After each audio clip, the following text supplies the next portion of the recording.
Hi, writers. The article in the book today really emphasizes something that is the biggest complaint that I hear about the Abydos Writing Institute, and I think it's something that we need to consider and talk about. Artistic stability. I have a pile of spiral notebooks about 5 feet high that began around 1977, my early years of writing in Taos, New Mexico. I want to throw them out. Who can bear to look at that junk of our own minds that comes out in writing practice? I have a friend in New Mexico who makes solar houses out of his beer cans and old tires. I think I will try to build one out of discarded spiral notebooks.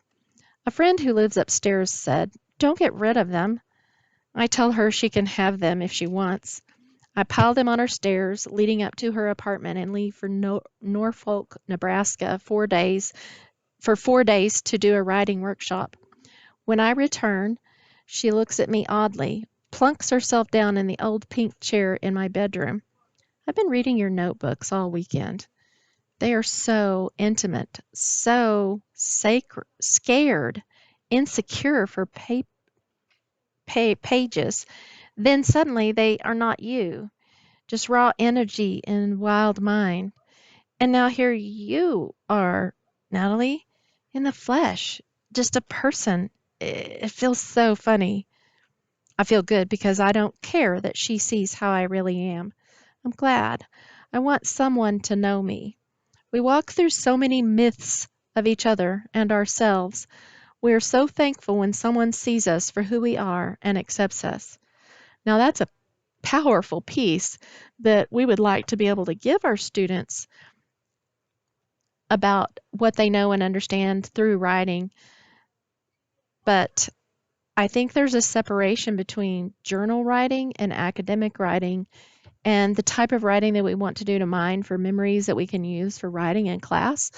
That we can't just be writing for pain and for, I don't know, it can't turn into a counselor. She said it was empowering to read my notebooks because she realized that I really did write, and then she writes a bad word here for poop. Sometimes for whole notebooks.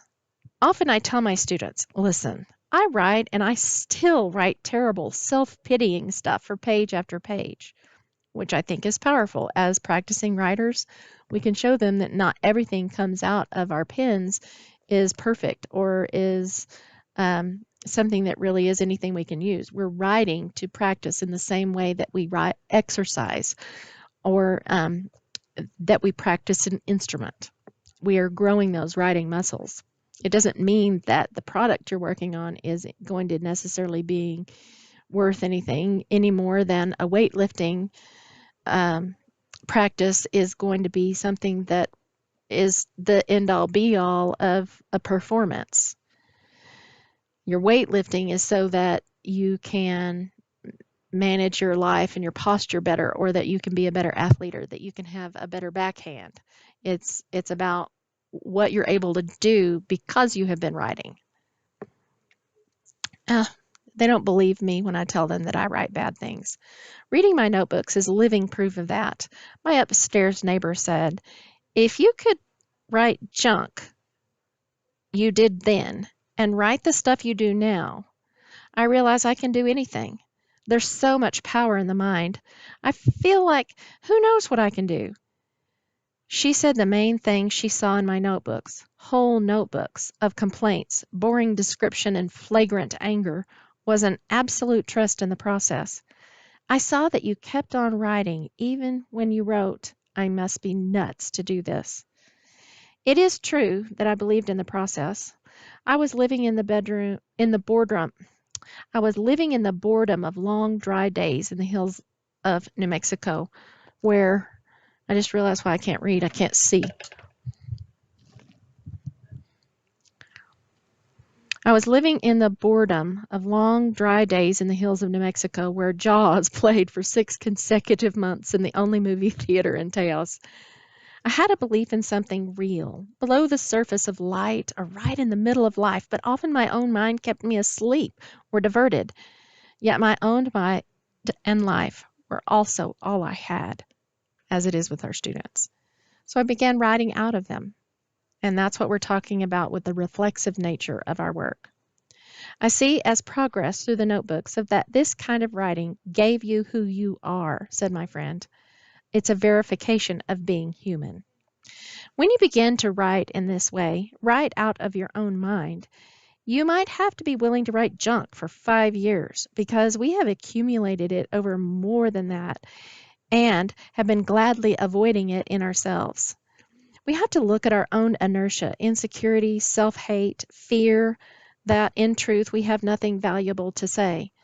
And a lot of our kids think they don't, just like the poem that we read about the boy who was told to write a poem and didn't feel like he had anything to say. I think that's why it's so powerful to write from these little micro events and these personal experiences because it helps them realize that even though it is small, it is something important. It does matter. It is true when we begin anything new, resistances fly in our face. Now you have the opportunity not to run or be tossed away, but to look at them black and white on paper and see what their silly voices say. When your writing blooms out of the back of this garbage and compost, it is very stable. You're not running from anything. You can have a sense of artistic security. If you are not afraid of the voices inside you, you will not fear the critics outside you, excuse me. Let me read that again.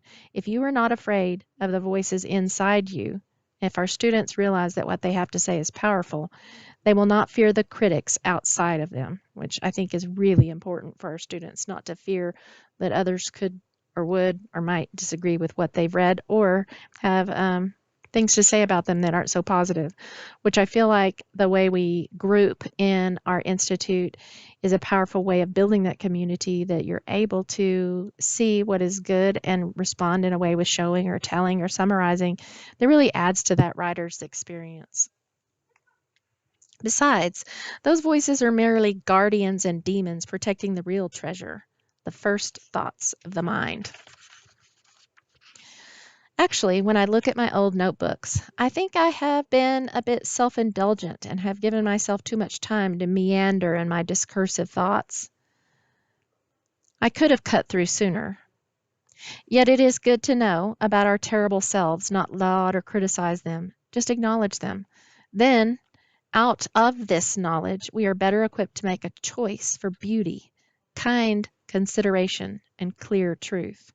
We make this choice with our feet firmly on the ground. We are not running wildly after beauty with fear at our backs.